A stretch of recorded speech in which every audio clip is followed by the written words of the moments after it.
baahiyaha ama microphone-ka in loo isticmaalo salaada waliba waqtiga la hurdo sax maaha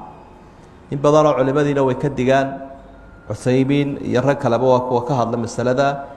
Nabigu sallallahu alayhi wasallam wuxuu yimi masjidkiisiyo dadka qolaba meel codka kor u qaadays wuu u diiday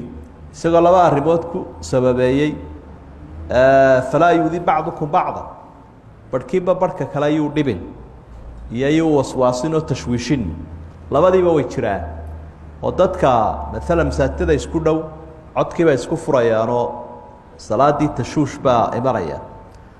waxa laga yaabaa qofku isagoo masaajidkan jooga kan kale mikrofoonkiisuna uu dhagta ka haysto waxa kale oo jirta dad badan oo aan buka ama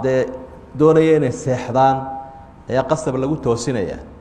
ujeedadu waa maxay ma in dadka la toosiyaa mise waa in Ilaahay la caabudo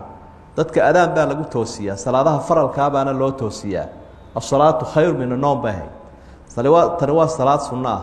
markastay u dhawaato asturnaanta ayay si khushuuc badan tahay si daacadnimo badan tahay marka arrimaha dhalinyaradu ay isku qufuleena dadka cibaadada loo toosiyo arrinku ha camirmo qofkan cibaadada doonay 100 mikrofon hadaad qaado adigu toosin kari mays naaqalkiisa adigu tagaya waad soo kicin qofka cibaadada doonayaana gurigiisu ka toosaya oo halkaas uu ku cibaadeysanay marka waxaynu leenahay sida inbaka dhalinyaradu ay wadaan fataawo culimada may weydiinina waa isqancin xagga dhalinyarada una iyo jibba iska jirta marka waa in dib ay ugu noqdaan aqwaasha culimadu saabiqan walaahiqan waqtigii hore iyo waqtiga dambe waxa ay ka yiraahdeen iyo salaada sunnaha ah inaan dadka lagu qasbin laguna dhibin